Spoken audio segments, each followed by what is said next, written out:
방송에서 제공하는 투자 정보는 투자 판단에 대한 조언입니다. 방송에서 제공하는 주식의 가치, 가격 상승 및 가격 하락에 대해서는 방송사에서 보장하지 않습니다.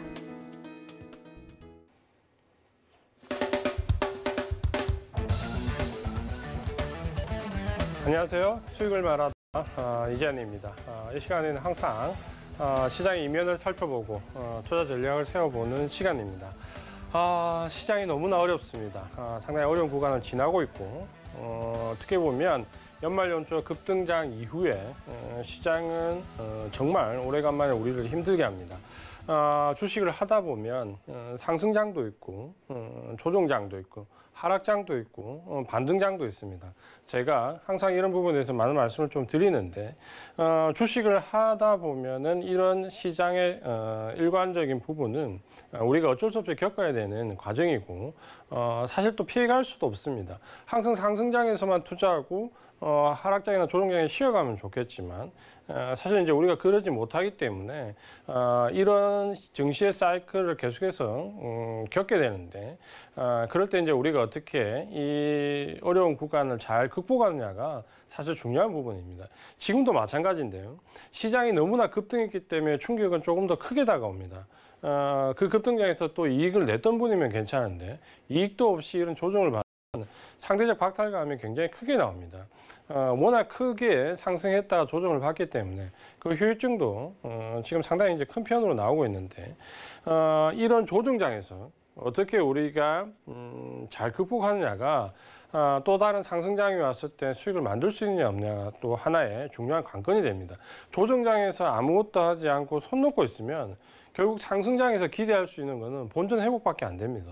조정장에서 힘들더라도 시장을 따라다니고 주도주를 계속해서 탐닉해 나가고 어려움이 있다면 현금을 확보하고 종목을 교체하고 계속해서 뭔가 시장의 흐름에 따라다니지 않으면 지금은 표시가 안 나지만 또 상승장에서 그만큼 수익도 얻게 됩니다. 지금 장이 힘들지만 조정장이지만 인정을 해야 될 부분이 있지만 부분을 우리가 어떻게 잘 극복해야 될지에 대한 부분에 대해서 이번 시간에 집중적으로 말씀을 드리겠습니다. 아마 제일 궁금한 부분이 결국은 시장 부분인데 시장에 대한 부분을 이해하기 전에 먼저 지금 시장의 특징을 잠깐 살펴볼 필요가 있습니다. 오늘 제가 일단 제목을 모순의 증시라고 일단 지었는데 모순이라는 것은 뭔가 합리적이지 않다 그렇죠. 잘 맞아떨어지지 않고 합리적이지 않다라는 거죠. 왜 지금 모순의 증시냐? 일단 지금 현재 시장이 2월 달에 조정을 받고 반등이 나오면서 급격하게 지금 며칠 동안 시장이 공포스러운 분위기에 접혀진 가장 큰 이유는 바로 금리입니다. 특히 미국제 10년물 장기 금리의 상승이 어제는 1.39%, 거의 1.4%에 육박하면서 굉장히 가파르게 올라가는 부분 때문에 시장의 일단 공포심이 조장이 됩니다. 우리가 알고 있는 것처럼 이 증시는 금리와 특히 우리나라 같은 경우는 환율 여기에 대한 영향이 상당히 클 수밖에 없고 어떻게 보면 중기적인 증시를 움직일 수 있는 힘인데 일단은 여기에 대한 일단 공포심이 일단 나왔다라는 거죠. 그러니까 이 부분에 대한 부분이 지금 가장 크고 또 한 가지는 경기 회복에 대한 기대치보다 좀 지연되고 있다. 특히 지금 유럽도 어제 마찬가지고 지난주 미국도 마찬가지인데 고용지표가 생각보다 좀 덜 개선되는 부분 때문에 시장의 우려감이 좀 크고 있습니다. 그러니까 이 부분은 지금 우리가 어떻게 이해할 것인가라는 부분을 먼저 좀 살펴보도록 하겠습니다. 지금 현재 미국 국제 장기 금리가 상승을 하고 있습니다. 10년물이 1.3% 정도 상회하고 있는데 1.39%, 거의 1.4% 육박할 정도로 올라갔거든요. 이게 어느 정도 크냐라는 게 체감되지 않을 수 있는데 장기 국채 금리는 0.1%만 움직여도 굉장히 큰 변동성입니다.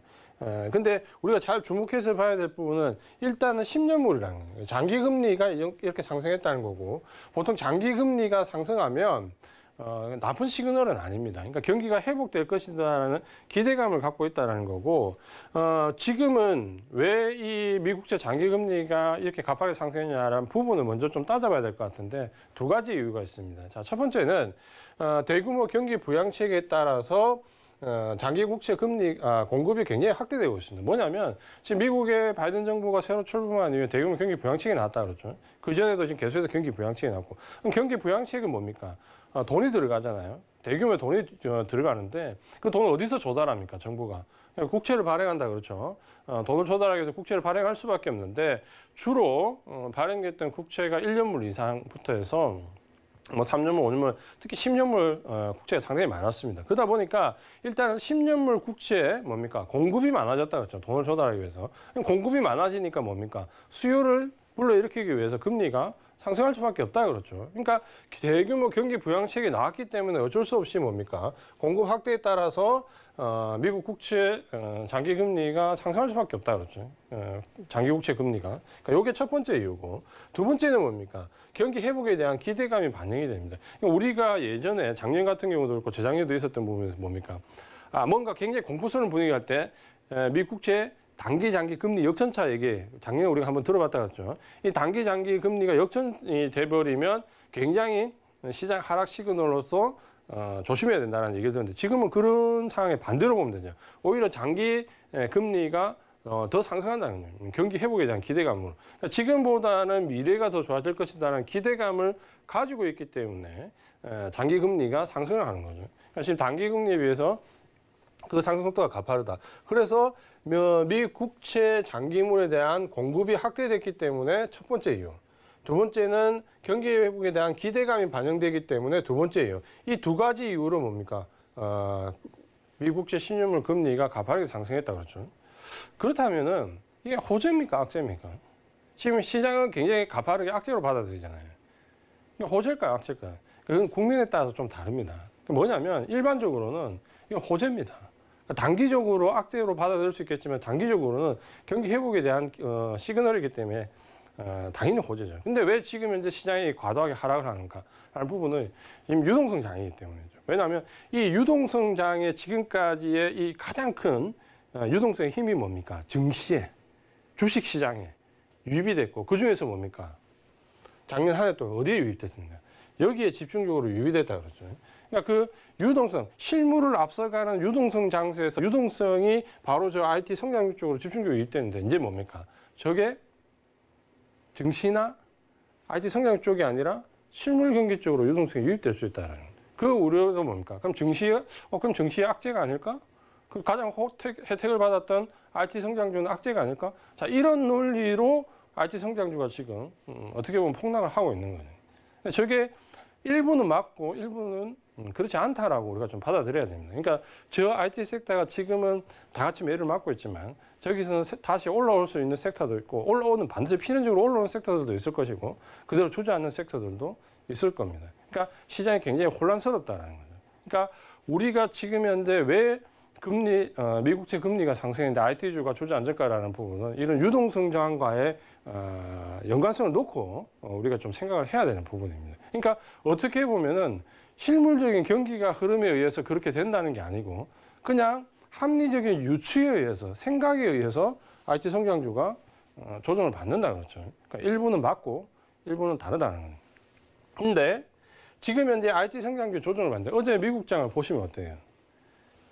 나스닥이 굉장히 큰 폭으로 하락을 하는데 2%는 급락을 하는데 다우는 상승을 했습니다. 어떤 의미일까요? 보통 우리가 디커플링이 어느 정도 나오더라도 정도의 차이가 있는데, 같은 나라의 지수인데 하루에 등락이 2.5% 이상 차이 납니다. 오늘 우리 시장도 코스피 시장은 보합권에서 약 보합권으로 살짝 떨어졌는데 코스닥은 굉장히 크게 급락을 했죠. 자, 이런 식의 차이가 어디서 올까요? 결국에는 유동성 장에서 좀 전에 말씀드린 그런 일련의 과정에 대한 반영이 시장별로 나온다라는 겁니다. 그렇게 본다면 이게 하락 전환, 대세 하락으로 갈까라고 유추를 해본다면 그렇지는 않다는 거죠. 근데 시장은 변하고 있고 조정기에 들어와 있고 뭔가 이전과는 다른 상황이고 굉장히 우리를 피곤하게 하고 어렵게 만들고 있는데, 그렇다고 해서 이게 시장 자체가 하락으로 전환하는, 완연하게 하락으로 전환하는 그런 부분은 아니다라는 거죠. 근데 이 부분이 우리를 더 힘들게 한다 그러죠. 차라리 이게 하락 전환이라면 그냥 주식을 일단 정리를 하고 발을 한 발 빼고 좀 지켜볼 건데, 그렇지 않다라는 거예요. 시장은 뭔가 여기서 우리가 생각과는 다르게 움직이지만 요 과정이 끝나고 나면 뭔가 또 다른 상승의 기대를 가지고 있다는 거죠. 그러면 그 상승의 열매를 따서 뭡니까? 이 조정 구간에서 계속해서 같이 엎치락 뒤치락 해야 되는데 그 과정이 너무 어렵다는 거죠. 힘들다는 거죠. 그는 지금 현재 개인 투자가 뿐만 아니라 사실 기관이나 외국인도 마찬가지입니다. 지금 외국인의 형태를 보세요. 매집, 진입의 매수와 매도의 형태를 보면 갈팡질팡 똑같습니다. 여기 섹터 비중을 줄여, 그 다음에 다시 여기 섹터 비중을 높여, 그 다음 주에 다시 여기 섹터 비중을 낮춰, 그 다음 주에 또 다시 비중을 섹터 높여. 이런 식으로 뭡니까? 계속해서 시장을 그냥 따라다니면서 팔로우할 수 있는 거지, 시장은 지금 현재 여기야 라고 딱 확정지어서 거기에 퍼볼 수 있는 그런 상황은 기관이나 외국인도 안 된다라는 거예요. 그러니까 뭡니까? 상당히 어렵다 그러죠. 그러니까 좋게 풀어서 얘기하면 지금 이렇게 말씀드릴 수 있는 거고, 좀 나쁘게 얘기하면 어떻게 될까요? 뭘 사도 안 된다 그러죠. 그러니까 이 말은 뭐냐면 뭘 사더라도 주도주의 역할을 해주는 40% 50% 상승 종목들이 지금은 없다라는 거죠. 뭐 테마주나 단기적인 모멘텀 종목 사서 5% 10% 먹을 수 있겠죠. 근데 우리가 주식을 5% 10% 먹으려고 하면 안 됩니다. 그걸 기대하고 매일매일 그렇게 하면 되지 않을까? 뭐가 됩니까? 승률 싸움이고 손익비 싸움이 안 된다 그랬어요. 주식을 승률 싸움을 하는 순간 그는 거의 끝났다라고 보시면 됩니다. 승부는 정해져 있습니다. 그러니까 그런 싸움을 하지 않기 위해서 손익비 싸움을 해야 되는데 지금 그 손익비 싸움을 할 수 있는 주도주가 나오지 않고 있다는 거죠. 그러니까 이 부분이 어려운데 제가 시장의 어려움에 대해서 먼저 말씀을 좀 드렸고요. 그렇다면은 이 미국제 장기금리 상승이 진짜 악재가 하락 전환이 안 될까 의구심을 가질 수 있잖아요. 왜냐하면 지금 너무 하락폭이 크니까 IT 섹터들이 이러다가 정말 큰일 나는 거 아니야? 그럼 과거의 사례를 한번 보겠습니다. 그러면 미국제 장기금리가 단독으로 상승했던 시기가 있는데 그 시기에 주가 흐름이 어떤지 한번 보겠습니다. 먼저 좀 오래전으로 가면 54년도에서 60년도 요 사이 때 10년물 장기 금리가 24%에서 4.7%로 올랐던 적이 있거든요. 이때는 S&P가 207% 상승했습니다. 그 다음에 71년도에서 82년도에 장기 국채 금리가 6.2%에서 13.7% 변동성이 크다 그랬죠. 이때는 뭐 5.1 파동부터 해서 여러 가지 사건이 있었기 때문에 굉장히 금리 파동이 크게 나왔는데 이때도 S&P가 결론적으로 보면 113% 상승을 했습니다. 그 다음 이제 93년, 94년 요 이제 1년 동안에 장기 국채 금리가 6.6%에서 8% 상승했던 적이 있는데요. 이때도 S&P가 한 해 동안 12% 상승을 했었습니다. 그 다음에 이제 좀 가까운 예로 98년, 99년 이때도 장기 국채 금리가 5.5%에서 6.5%로 상승한 적이 있는데 이때도 S&P 500 지수 기준으로 55% 1년 동안 상승을 했습니다. 그럼 가장 최근에 보면 2012년도에서 2018년도 금융위기 이후에 금리가 좀 올랐던 그 시기 때 보시면 장기 국채 금리가 1.5%에서 3% 정도로 상승을 했는데 그때도 S&P 지수가 131% 상승했습니다. 자, 지금 경기 기대감으로 혹은 단기금리 변동성보다 장기금리 변동성이 굉장히 크게 나왔던 시기를 살펴보면 주식시장이 내렸던 적은 없다 그러죠. 물론 이제 조금 더 세밀하게 보면 조금 하락했던 기간이 있을 수도 있겠지만 전체적인 기조를 놓고 보면 장기 국채 금리가 상승하는 건 경기 상승의 신호탄이고 경기 상승의 신호탄은 뭡니까? 경기 확장으로 들어가는 초입이기 때문에 당연히 주식시장은 상승하는 게 맞다 그렇죠. 상식적으로 우리가 생각했을 때 그렇게 되는 게 맞다 그렇죠. 그래서 그 결과를 보니까 S&P 500 지수가 대부분 그때 역시 상승을 했다. 그러니까 합리적으로 일반적으로 누구나 예상할 수 있는 그렇게 됐다는 거예요. 자, 지금부터 금리가 장기 국채 금리가 좀 상승하는데 이제부터 경기 확장 국면이야 라고 인식을 시켜주고 실제적으로 경기 확장 국면에 들어가니까 주식시장은 상승을 했다라는 거죠. 그렇다면 우리가 저 장기 국채 금리 상승을 단기적으로는 금리에 대한 이 변동성에 대한 우려감을 그럼 가질 수는 있겠지만 저걸 가지고 우리가 하락 시그널로 받아들일 수 있는 부분은 사실은 없습니다. 그렇죠? 그거는 과거의 사례들이 지금 말을 해주고 있잖아요. 왜냐하면 똑같은 상황의 경우를 가지고 우리가 판단할 수밖에 없는데 과거에 이러한 경우에 들어갔을 때 주식시장이 하락했던 적이 사실 별로 없다라는 거예요. 그럼 왜 우리가 지금 이렇게 공포스러워하고 IT 종목들이 우리가 잘하고 있는 대형 우량주들이 4% 5%씩 매일 떨어질까요? 결론은 결국 유동성장에서 과하게 지금 이끌어왔던 유동성장에 대한 뭡니까? 그 유동성이 사라지는 것에 대한 이 섹터에서 저쪽 섹터로 옮겨가는 것에 대한 뭡니까? 과도한 불안감이 있다라는 거죠. 그리고 실제로 주식이 오버쇼팅했던 부분이 있다라는 거죠. 그렇다면 우리가 이 유동성이 결국 옮겨갈 수 있다라는 우려감이라면 그 유동성이라는 게 펀더멘탈이 따라오지 않는 어떻게 보면 과하게 상승했던 부분이잖아요. 그러니까 우리가 그걸 거꾸로 놓고 보면 그럼 펀더멘탈이 같이 따라 올라오는 지금 현재 섹터는 뭡니까? 같이 하락하더라도 펀더멘탈이 살아있는 종목은 경기 확장에 의해서 다시 상승한다라는 거죠. 그러니까 펀더멘탈이 지금 살아있느냐, 살아있지 않느냐. 결국 우리가 지금 이 조정 구간에서 주도주를 찾기 위해서 봐야 되는 부분은 결국에는 그 실적과 연관되어 있는 펀더멘탈이 살아있느냐, 죽어있느냐. 이 차이라는 거죠. 살아있지 않은데 과도하게 유동성의 힘으로 올라왔던 섹터는 여기서 주저앉을 것이고 실제로 펀더멘탈이 살아있는 섹터는 뭡니까? 지금 당장은 어렵지만 뭡니까? 결국은 상승은 다시 한다라는 거죠. 그러니까 여기에 대한 우리가 백데이터를 가지고 지금 증시 조정 구간에서 뭔가 희망을 가지고 돼야 된다는 거죠. 그렇죠? 그러니까 지금 현재 우리가 미국제 장기 금리 상승에 대한 불안감을 일부는 맞고 일부는 틀렸다고 했던 부분은 결국 펀더멘탈에 따라오지 않은 상태에서 유동성으로 과하게 올랐던 섹터는 당연히 여기서 주저앉을 것이고 지금 현재 같이 주저앉는 섹터지만 펀더멘탈이 있는 섹터들은 다시 상승을 할 것이다라는 어느 정도 희망을 가지고 우리가 주식시장은 돼야 된다는 거죠. 그렇죠. 지금 말씀드린 이 부분이 지금 현재 시장에서의 가장 핵심이다. 그렇죠. 그 외에 지금 현재 우려감이나 가도감이나 또 추측성 기사나 이럴 수도 있다, 저럴 수도 있다라는 부분은 일단은 격가지입니다. 그렇죠. 가장 핵심은 과거에 이 똑같은 상황에서 어떻게 벌어졌는가라는 부분과 유동성이 옮겨 다닐 때 결국 펀더멘탈 기초에서 어떻게 움직이는가에 대한 부분은 알고 있으면 굳이 지금 현재 이렇게 고통은 좀 겪겠지만 두렵지는 않다. 그렇죠. 이 부분을 가장 핵심적으로 이해를 좀 하셔야 됩니다. 그 다음에 이제 또 모습 중에서 한 가지 본다면 뭐냐면, 경기 회복에 대한 이제 지연에 대한 우려성입니다. 경기 회복 지연에 대한 우려감인데, 일단은, 이번 주에 유럽의 고용지표가 그렇고, 지난주에 미국의 고용지표가 생각보다는 예상치를 좀 넘어서지 못했습니다. 그러니까 예전에는 예상치와 아주 멀었다가, 지금은 예상치 범위 안으로 들어왔다가, 지금 다시 이제 예상치를 살짝 상회하는 수준, 조금 벗어난 수준으로 좀 바뀌었는데, 이 부분이 이제 뭡니까? 경기 회복에 대한 지연에 대한 개연성, 이런 부분이 또 나오면서 조금 어렵다 그렇죠. 그러했는데, 그러면서 경기 확장에서 소비주가 생각만큼 지금 빨리 주도주로 등장하고 있지 않다라는 거죠. 이 부분 때문에 지금 현재 어떻게 보면 증시가 조금 어려움을 겪고 있습니다. 요거를 정리해서 다시 한번 본다면 이렇게 보는 거죠.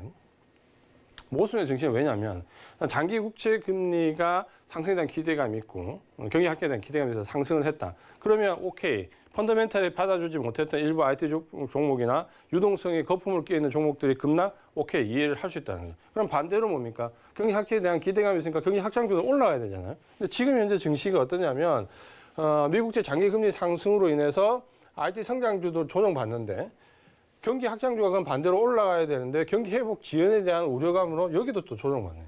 지금 현재 모순이라는 건 이것 때문에 이게 하락해 그 대신에 그러면 이것 때문에 이건 올라가 이렇게 되는데 이것 때문에 이건 하락해 근데 이것도 하락해 라고 해버리니까 뭡니까? 일단 증시가 모순에 빠져 있다는 거죠. 그래서 지금 현재 우리가 어려움을 겪는 거잖아요. 좀 리얼하게 말씀을 드리면.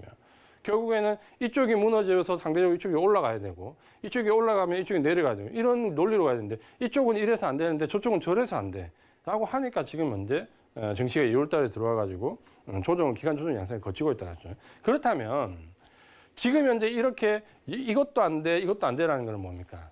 오래 갈 수 있는 상황은 아니다라는 거죠. 왜냐하면 결국에는 국제금리가 장기 국제금리가 상승해서 경기 확장 쪽으로 가면 결국은 IT 쪽에 거쳐 있는 거품이 꺼지면 뭡니까? 경기 확장률은 올라가야 되는 거죠. 이쪽이 꺼지고 이쪽이 올라가야 합리적인 시장이 되는 거죠. 혹은 아니야 생각보다 경기 확장이 안 돼.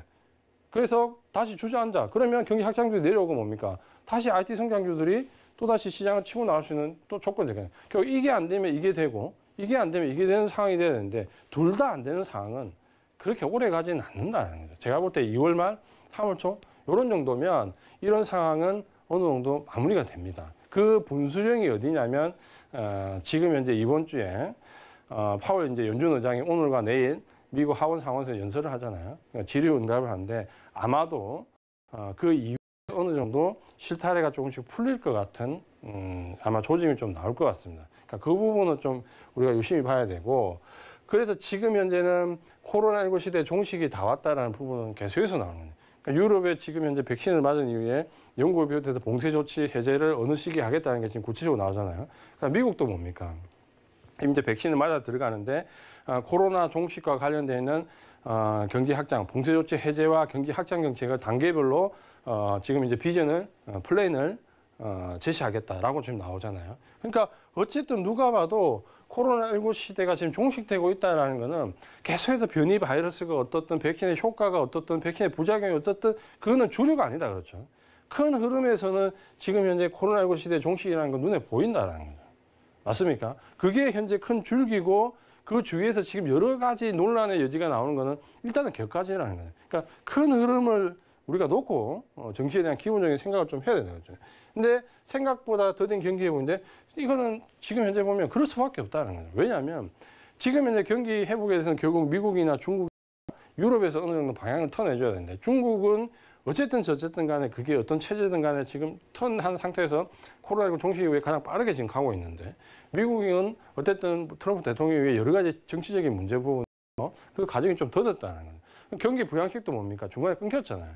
그러다 보니까 고용 지표도 나빠질 거고 추가적인 경기 회복이 더디다는 느낌을 받을 수밖에 없어요. 그런 지금 현재는 지금 어떻게 보면 그런 과도기에 딱 들어왔대요. 코로나19가 종식되고 경기 확장이 본격적으로 일어나기 직전에 그 사이에 가도기에 지금 우리가 와 있고 그 가도기에서 증시가 어떻게 보면 조금 과하게 반응을 하고 있다라는 거예요. 요게 지금 제가 볼 때는 가장 본질입니다. 그러니까 요 본질을 지금 현재 만약에 가정에서 맞지 않다라고 생각하면 그럼 지금 이제 코로나19 시대가 계속 앞으로 백신 이후에 더 확장될까요? 그렇지는 않다 그렇죠. 그게 지금 현재 주식시장의 반응을 보이고 있잖아요. 그래서 지금 조정 구간에서 계속해서 우리가 주도주를 찾기 위한 탐색의 과정을 벌이고 있고 기회비용을 지금 쏟고 있는데 몇 가지 상징적인 부분들은 있습니다. 뭐냐면 여기는 지금 현재 생각보다 더디기 때문에 눈에 잘 보이지 않지만 우리가 가야 될 방향인데 이쪽에 종식되는 것은 명확하게 보입니다. 명확하게. 뭐가 보입니까? 주식시장에 들어와 보면 명확하게 보입니다. 지금 이 코로나19 시대에서 가장 각광을 받았던 우리가 알고 있던 치료제에 관련되어 있는 부분이나 혹은 진단키트 이 관련되는 부분. 지금 현재 주가의 등락을 보세요. IT 성장주만 꺼지는 것만 너무 과하게 하락하는 것만 우리가 지금 보고 있지만 지금 어때요? 코로나19 관련돼서 어떤 부분이 있습니까? 오늘 세트리온 주가 한번 찾아보세요. 흐름이 어떻는지. 주가 흐름이 좋은지 나쁜지. 시장과 무관하게 계속해서 내려가잖아요. 또 한 가지 또 상징적인 부분이 뭐가 있습니까? 진단키트와 관련되어 있는 시젠 3일 하락폭이 하한가입니다. 하한가. 지금 현재. 오늘도 15% 하락했죠. 어제도 한 10% 가까이 하락했죠. 전일도 그래요. 그러면 지금 이 시젠이라는 4분기 최대 실적 발표를 했거든요. 1조 달하는. 4분기 실적 발표했는데 뭡니까? 시장의 반응은 거기가 정점이라는 거죠. 지금 뭡니까? 지금은 뭐라고 해도 실적이 아무리 좋게 나와도 받아들이지 않나요? 왜? 코로나19 시대 종식이니까. 그러니까 뭡니까? 지금 HTS 열어서 시즌 주가 한번 확인해 보세요. 우리가 지금 3일 동안 삼성전기, 삼성 ADI 3%, 4%, 5% 떨어지는 거 눈에 보이지만 얘는 지금 어떻게 떨어지는 하루에 15%, 10%, 10%씩 떨어집니다. 하루에.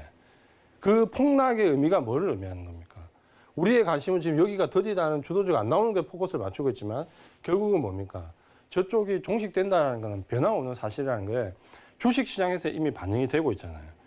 CGN이나 세트론 주가를 보면. 그러면 결국 여기로 다시 회귀할 가능성은 없다라는 거예요. 그러면 우리의 포커스를 맞춰서 지금 현재 우리가 봐야 될 방향은 어디가 되겠습니까? 당연히 이쪽이 될 거 아닙니까? 이쪽이. 그렇죠? 저쪽은 완연하게 아니다라는 게 주식시장에 지금 반영이 되고 있잖아요. 다만 여기가 더디니까 지금 눈에 안 보이는 것일 뿐 저쪽이 아니니까 이쪽으로 간다는 부분은 우리가 이론적으로 생각해 볼 수 있는 부분이잖아요. 그렇죠? 지금은 그런 상황에 들어와 있다라는 거예요.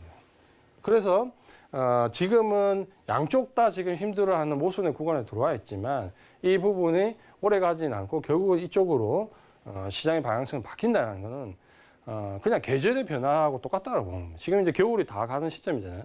겨울이 아무리 마이너스 30도, 40도 추워도 결국 봄은 온다는 거죠. 그렇죠? 그렇게 보시면 될 것 같습니다. 그래서 지금 현재 그렇다면 이런 변화에서 이번 주에 좀 체크해봐야 될 부분이 뭐냐면 일단은 바이든 정부가 추가 경기 부양책, 대규모 부양책 얘기 계속 나고 통과되냐 했는데 오늘 그러니까 이번 주에 다 상원하고 완전하게 다 통과돼서 끝이 난다 그랬죠. 그러니까 행정적인 절차가 끝난다 그랬죠. 그러면 이번 주부터 뭡니까? 이제 돈이 다음 주부터 투입될 수 있는 여력이 생긴다는 거죠. 그러니까 지금까지 경기 부양책이 바이든 정부가 이만큼 한다, 이만큼 한다, 이만큼 한다, 상원을 통과한다, 하원을 못한다 이런 얘기가 나왔다면 이제는 뭡니까? 집행 단계에 들어간다는 거죠. 그러니까 실제적으로 돈이 풀린다라는 거죠. 그러니까 그 부분은 좀 봐야 되고 두 번째는 이제 백신 효과 본격 발현되는 부분인데 여러 가지 논란이 있지만 제가 이 시간을 통해서 계속 말씀드렸지만 가장 많이 인구가 많던 이스라엘이나 지금 같은 여러 가지 국가들 상황을 보면 일단은 생각했던 기대만큼 효과는 나온다고 그랬죠. 물론 변이 바이러스에 대한 부분은 논외로 좀 보더라도 어쨌든 간에 그 사회적 봉쇄 조치를 해제시킬 수 있는 단계가 어느 정도 온다는 영국을 보시면 아시잖아요. 영국이 지금 현재 어떻게 됩니까? 유럽에 거의 지금 현재 우리가 했던 유럽의 진원지인데 뭡니까? 봉쇄 조치, 해제 조치 지금 발표했잖아요. 그러니까 그런 과정들을 보면 이 부분이 여전히 시장에 이제 본격적으로 발현될 시기가 나왔다는 거죠. 그 다음 이제 중요한 부분이 여기입니다. 이게 이제 오늘하고 내일인데 상하원에서 지금 미 연준 파월 의장이 이제 질의응답을 합니다. 그러면 결국에는 지금 오늘 내일 이 질의응답에서 가장 핵심적인 부분이 뭐겠습니까? 결국에는 미국채 장기금리 상승에 대해서 연준은 어떻게 생각하느냐 이 부분일 거잖아요. 그러니까 연준이 지금 현재 제가 봤을 때 오늘 내일 줄타기를 굉장히 잘해야 됩니다. 그러니까 미묘한 뉘앙스를 시장에 긍정적인 반응을 줄 수 있는 쪽으로 잘 그 표현을 잘 해야 됩니다. 사실 이제 파월 의장이 이런 능력이 있냐 부분은 저도 약간 뭐라고 단순히 얘기하기 쉽죠. 예전에 이걸 굉장히 잘했던 부분들이 있다 그랬죠. 누굽니까? 지금 미국 바이든 정부에 들어와 있는 옐런 의장이 예전에 그랬죠. 그러니까 이런 줄타기를 굉장히 잘해요. 뉘앙스는 이쪽을 두면서 실체는 이쪽을 두는 그러니까 그런 류의 이제 기지가 좀 필요한 시점입니다. 그러니까 결국에는 장기국채 금리를 지금 얘기한 정치적인 기준은 뭡니까? 인플레이션은 2% 정도까지 용인하겠다는 거잖아요. 용인하겠다는 거고 지금 현재 미국채의 장기금리가 1.39% 높지 않다는 거예요. 그러니까 지금 가장 기본적인 시각은 뭐냐면 인플레이션은 2% 정도까지 용인하겠다는 것과 지금 1.49%까지 올랐던 미국채 장기금리가 절대적 수준으로 보면 높지 않다는 것. 이 두 가지가 기본적인데 또 이걸 너무 강하게 얘기해버리면 시장에 또 과도한 반응이 올 수 있기 때문에 이거를 적절히 줄타기를 잘 하면서 오늘 내일 얘기를 해야 되겠죠. 아마 오늘 내일 시장의 반응은 여기에 완전히 몰입돼 있을 겁니다. 시장 자체가. 그러니까 지금 미국 선물이 어떻게 움직이든 간에 여기에 따라서 급락과 급등이 아마 춤을 추면서 나올 겁니다. 그러니까 이 부분이 이번 주에 좀 체크를 해봐야 될 부분이고요. 시장에 대한 이제 우려감이 굉장히 크기 때문에 일단 전반적인 시장에 대한 부분을 먼저 말씀을 드렸습니다. 그러니까 미국채 장기 금리 상승에 대해서 시장이 정말 끊길까 어려울까 앞으로 어떻게 될까 부분은 이 시간 통해서 제가 명확하게 말씀을 드렸습니다. 그러니까 결국에는 과도한 하락을 할 필요도 없고 우려를 할 필요도 없지만 시장이 바뀌는 부분은 인지를 하고 주도주는 바뀐다라는 거죠. 근데 이쪽이 주도주가 소멸되는데 이쪽 주도주가 상승하지 않기 때문에 지금 가격이 일시적으로 어려운 구간에 들어와 있지만 결국은 시장은 이쪽으로 간다라는 관점으로 좀 보신다면 이 어려움, 양쪽 다 하락하는 이런 모순되는 구간은 절대 오래 가지 않는다. 특히 지금 이번 주에 뭐가 있습니까? MSCI 리밸런싱이 있다고 그랬죠. 리밸런싱 빠르면 전 혹은 늦어도 직후에부터는 시장의 변화가 주도주의 등장이 좀 가파르게 나올 수 있고 그 변화가 이미 이번 주부터 시작이 오늘부터 되었다. 이렇게 보시면 될 것 같습니다. 시장의 변화를 여기까지 말씀드렸고요. 이런 내용들은 아래 보시면 노란톡에서 미리 좀 확인을 장중에 하실 수 있습니다. 노란톡을 통해서 장중에 미리 확인을 좀 받아보시면 좋을 것 같습니다. 자, 이제 이런 부분에 대한 말씀을 좀 먼저 드렸고요. 이제 구체적으로 우리 시장 내부의 모습을 한번 보도록 하겠습니다. 지금 보시면은 2월달 반등장 이후에 상승률, 섹터별 상승률을 한번 볼 건데요. 이 기간 동안 코스피 상승률은 3.16%. 그러니까 시장이 1월 초에 고점을 잡고 하락한 후에 지금까지 그 하락 저점에서 오늘 종가까지 반등률을 비교한 건데요. 지난번보다는 많이 줄었습니다. 시장이 조정을 좀 더 받았죠. 그래서 코스피는 3.16% 정도 상승을 했고요. 이 구간 동안 하락은 4.7%, 코스피 상승률을 넘는다 그렇죠. 그러니까 하락은 좋은 방향으로 상승을 좀 했고요. 하락은 좋은 방향으로 좀 상승했다. 시장 상승률을 좀 뛰어넘었다. 특히 이제 은행 같은 경우가 7.8% 급등을 했는데 이유는 이제 금리 상승에 대한 기대감이었죠. 원래 이제 금리가 상승하면 뭡니까? 은행이나 보험 이런 업종들이 좀 오르는데 제가 말씀드렸다시피 지금 절대 수치가 높은 건 아니고 이 기조가 계속해서 크게 이어질 부분은 아니라고 본다면 단발성 혹은 단기간 상승에 그칠 수 있기 때문에 여기를 추격해 들어가는 것은 좋지가 않습니다. 그래서 은행업종은 일단 지켜보시는 게 맞을 거예요. 그런데 기계업종은 1%로 좋지 않은 모습이었습니다. 근데 기계업종 전체로 보면 좋지 않은 모습인데 기계업종 내에서 특정 종목 몇 개들은 특히 건설기계와 관련되는 종목들은 굉장히 가파르게 올라간다고 했죠. 그러니까 기계업종 내에서도 어느 정도 차별화되는 부분은 조금 신경을 써서 볼 필요가 있습니다. 그 다음에 이제 운송장비업종이 3.3% 그러면 평이하게 올랐는데 이전에 굉장히 급등했다가 특히 현대차, 기아차 관련된 부분이 애플과 코어기 좌절되면서 주가가 급락을 하면서 지금은 기간 조정의 양상을 보이고 있기 때문에 이 특별히 강하지는 않습니다. 건설은 3.7%로 코스피 상승률을 살짝 넘어서는데 건설은 지금 현재 구간별로 보면 굉장히 급등을 했다가 지금은 어느 정도 이 급등한 이후에 일정한 박스권에서 조정을 받고 있거든요. 근데 지금 현재 건설 같은 경우는 이 조정 이후에 상승적으로 보시는 게 맞습니다. 그러니까 왜냐하면 지금 현재 건설과 관련된 부분에서 건설 장비나 혹은 건설 기계나 혹은 건설과 관련해서 건자재 쪽이 급등을 하고 있거든요. 그럼 결국에 어떻게 돼요? 전방산업이 결국 올라가는 게 맞다 그렇죠. 그렇게 본다면 지금 이 구간에서 추가 매수의 관점을 좀 잘 잡아야 되겠죠. 그 이후에 5월, 6월에 3, 4, 5, 6월 굉장히 큰 폭으로 상승했기 때문에 건설업종도 긍정적으로 반드시 봐야 됩니다. 그 다음에 철강이 11% 올랐는데, 자, 철강은 운송장비와 함께 경기 확장 관련해서 가장 먼저 올랐다. 작년 10월 달부터 치고 나왔던 종목인데, 굉장히 그 이후에 현대제철비에서 급락했는데, 지금 왜 이렇게 급등을 했냐? 요거는 철강도 있지만 비철금속 같은 금속, 경기 확장과 관련되어 있는 금속 관련된 쪽에서 급등을 했습니다. 그러니까 순수 철강이 아니고, 그리고 여기에 뭐 포스코 강판 같은 중소형 종목들이 상한가에 들어가면서 급등을 했기 때문에 이런 금속과 중소형 종목들에 의해서 철강업종이 좀 올랐는데 철강업종은 오늘도 상승은 좀 좋은 모습을 했거든요. 근데 제가 지난주에 한번 말씀드렸습니다. 뭐냐면 업종 자체에 굉장히 큰 물량이 들어오면서 매집의 형태가 좀 보인다는 얘기를 했거든요. 그리고 오늘 급등했는데 그게 철강업종보다는 중소형 철강업종과 금속 관련된 뭐 비철금속, 구리, 아연 이쪽이다 그렇죠. 그러니까 이쪽은 경기 확장과 맞물렸기 때문에 역시 경기 확장 관련된 쪽으로 상승이 나왔다 이렇게 보시면 될 것 같습니다. 증권은 2.5% 정도로 시장 상승률을 좀 따라가지 못했습니다.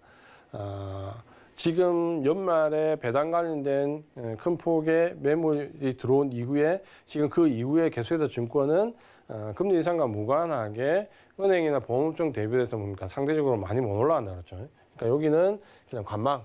그다음에 이제 유통업종 같은 경우는 코스피 상승률 넘었는데 그럼에도 불구하고 유통업종을 보면 기대치에 미치지를 못합니다. 그러니까 경기 상승과 관련된 부분에서 백화점이나 뭐 현대백화점이나 신세계 이런 쪽으로 좋은 모습이 나오는데 이마트나 이쪽 다른 유통 관련된 채널 중에서는 구조적인 부분이 있기 때문에 생각했던 만큼 상승을 하지 못하는데 이 부분은 미국 증시도 마찬가지입니다. 그러니까 유통업종이 미국도 마찬가지인데 그렇게 생각보다 강하게 상승하지 못합니다. 그래서 시장 상승률을 뛰어넘었지만 백화점이나 소수 종목들이 끌고 갔기 때문에 이 부분은 조금 관심을 좀 크게 두기보다는 좀 감안할 필요가 있습니다. 그 다음에 이제 인상적인 부분의 전기전자업종입니다. 1.7% 시장 수익률보다 상당히 저조하게 오르지 못했습니다. 가장 큰 이유가 우리가 알고 있는 것처럼 좀 전에 말씀드렸던 서두에 말씀드렸던 것처럼 금리의 상승과 관련된 부분에서 유동성의 변화, IT 성장주의 가격 조정 이렇게 오면서 뭐 거의 IT 섹터는 좋든 싫든 거의 그냥 전방위적으로 내렸다 그랬죠. 근데 제가 좀 전에 말씀드렸죠. IT 섹터가 이 IT 섹터라고 해서 하락한 게 아니다 그랬죠. 유동성의 포커스를 받다가 그 포커스가 유동성이 변할 수 있다라는 유동성의 그 변화 때문에 조정을 받았다 그랬죠. 그래서 IT 섹터는 제가 아까 뭐라고 말씀드렸습니까? 펀더멘탈이 받쳐주지 않는데 유동성의 힘으로 올랐던 종목은 여기서 주저앉을 것이고 펀더멘탈이 분명히 좋은데 불구하고 이 유동성에 대한 과도한 우려 때문에 주저앉았던 종목은 다시 오른다 그랬죠. 그래서 그 IT 섹터는 보시면은 2차 전지와 그 다음에 IT 부품과 소재 관련되어 있는 일부 종목들과 그 다음에 여기에 반도체 관련되어 있는 종목들은 케이스 바이 케이스로 제가 볼 때 이번 급락 이후에 다시 상승 기조로 들어올 걸로 예상이 됩니다. 왜냐하면 지금 반도체 슈퍼사이클과 관련해서 삼성전자나 일본은 과도하게 주가가 좀 올랐지만 사실 그렇지 않은 종목들도 꽤 있거든요. 그러니까 그런 종목들은 다시 상승 추세를 복귀할 것이고 2차전지와 관련해서는 지금은 뭐 누가 뭐라 해도 며칠 동안 계속해서 매물이 외국인의 매물 필두해서 기관의 매물이 쏟아지고 있기 때문에 단기 소나기는 피해가기 어렵다 그렇죠. 근데 2차전지가 이렇게 크게 계속해서 하락폭이 깊어진다고 해서 그럼 계속해서 주저앉을 거냐?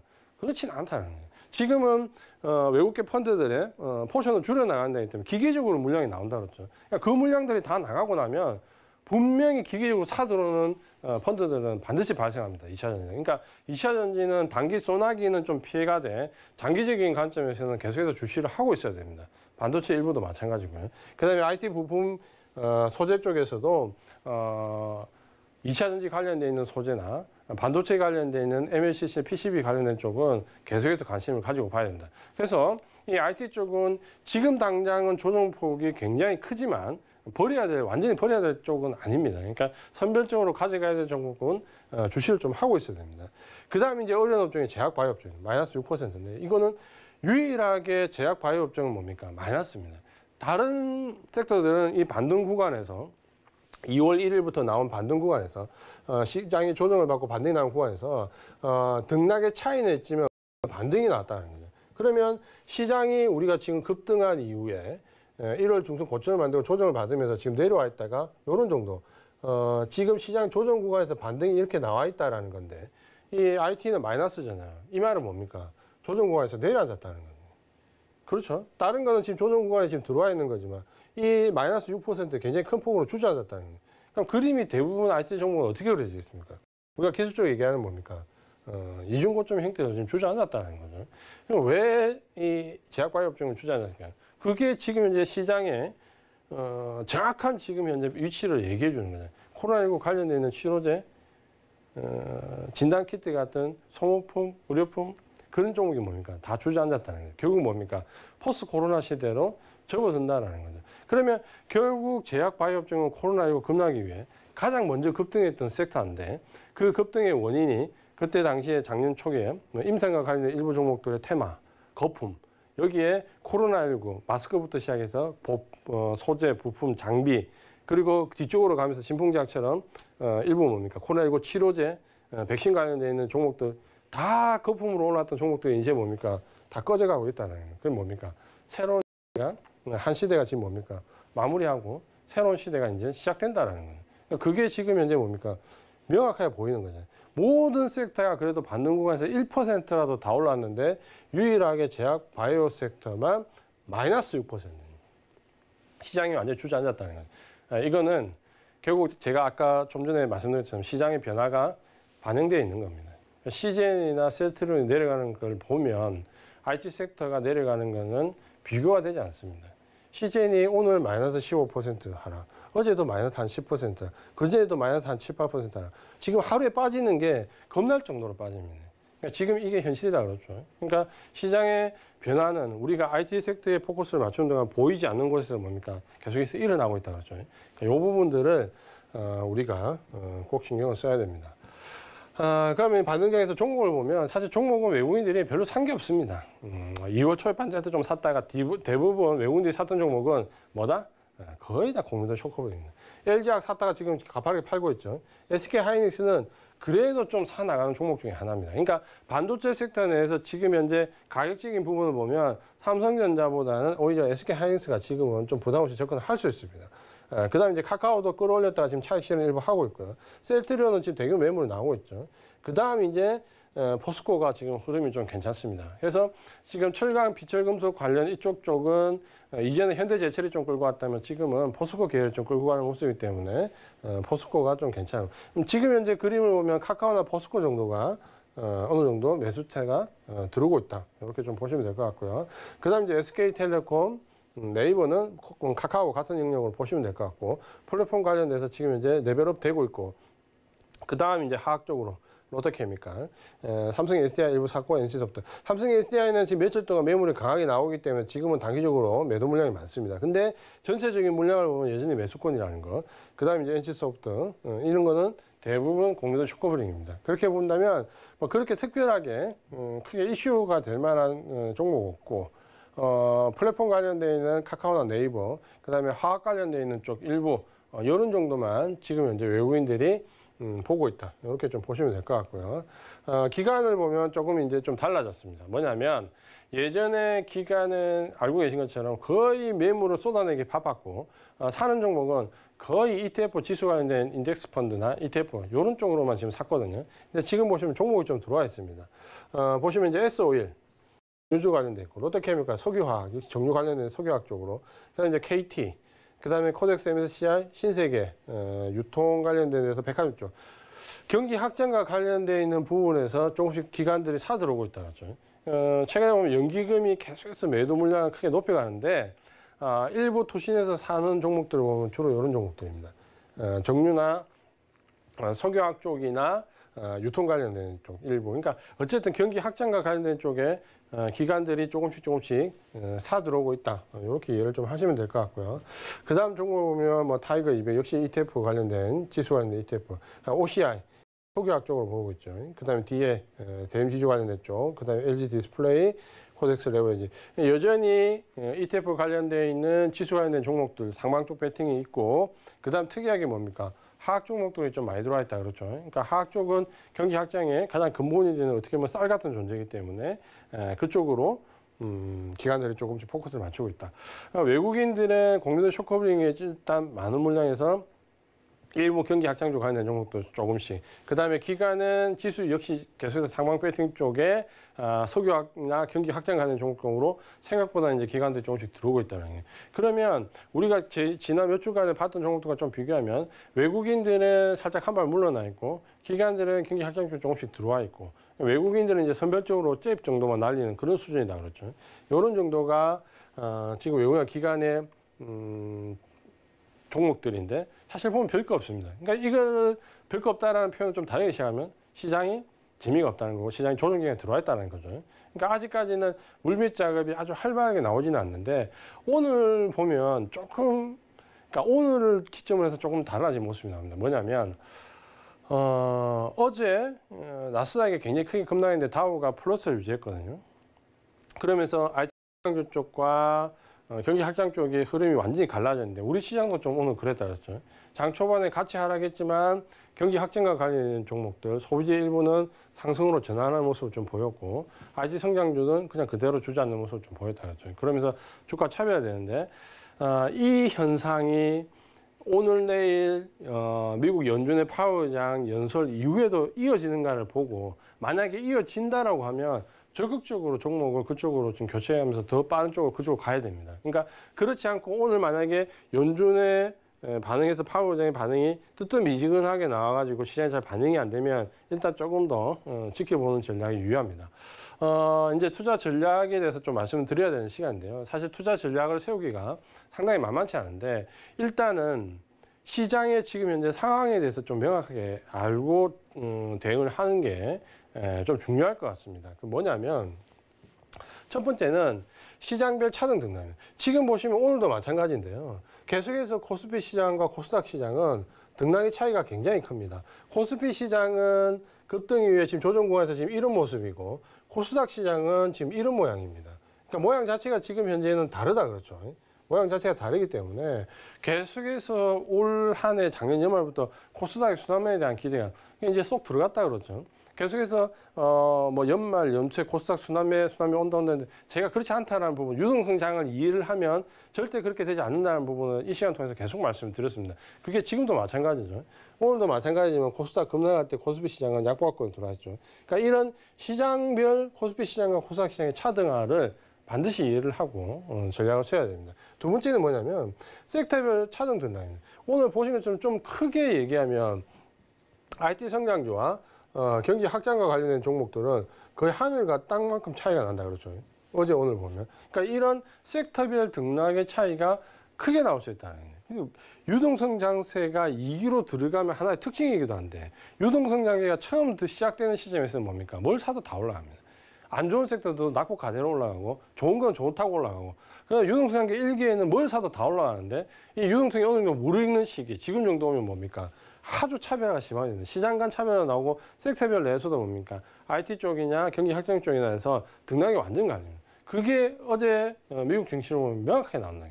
나스닥은 2% 중반대 하락을 하는데 다우 지수는 상승한다는 거죠. 그러니까 우리 시장도 마찬가지고 이런 섹터별에서 차이가 크기 때문에 이 부분은 이해를 해야 되고 뭐 순환매에 대한 기대라든지 이런 건 아예 하지 마세요.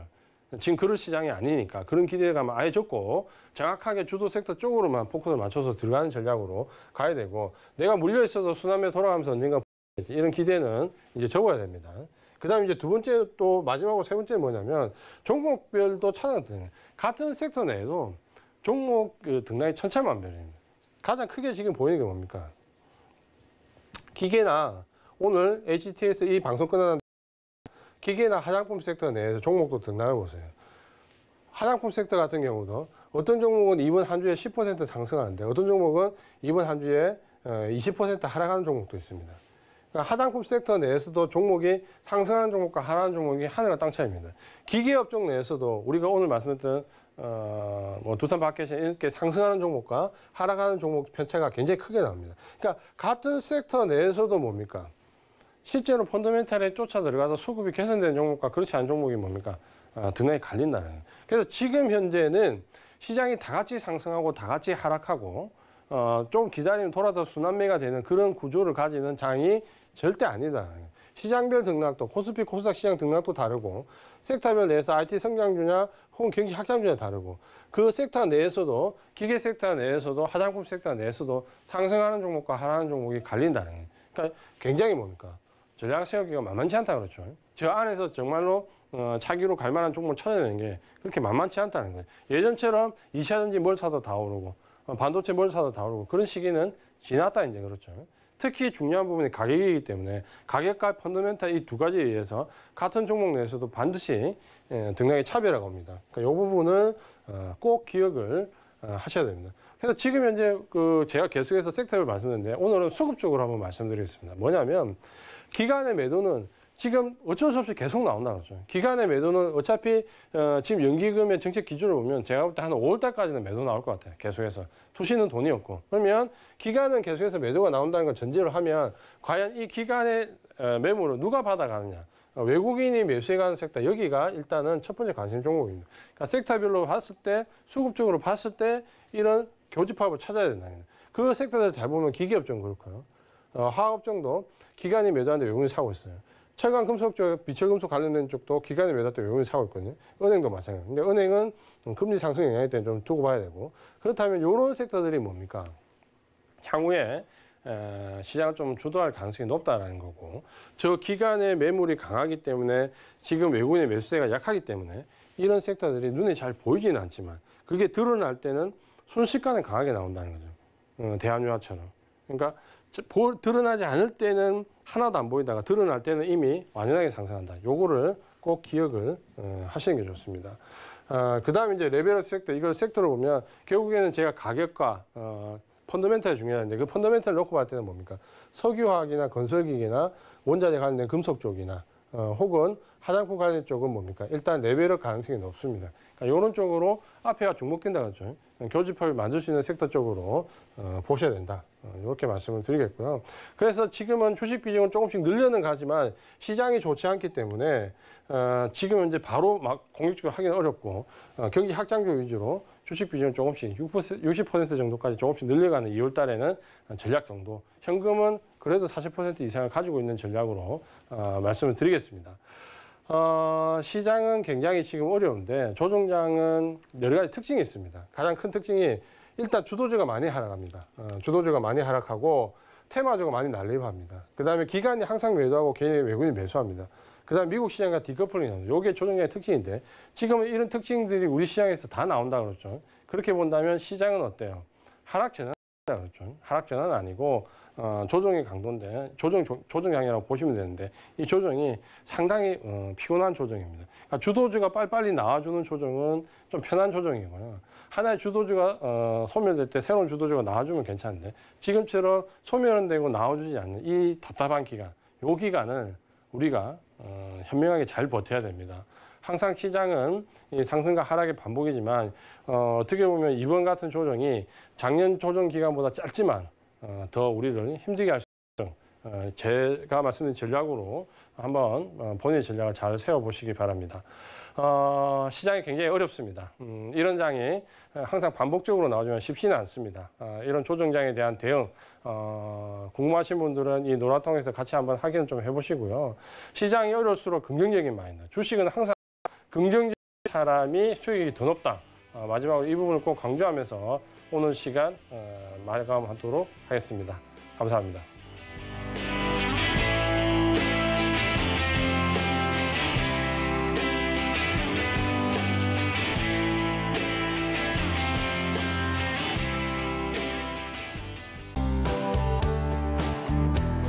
본 방송에서 제공하는 투자 정보는 투자 판단에 대한 조언입니다. 방송에서 제공하는 주식의 가치, 가격 상승 및 가격 하락에 대해서는 방송사에서 보장하지 않습니다.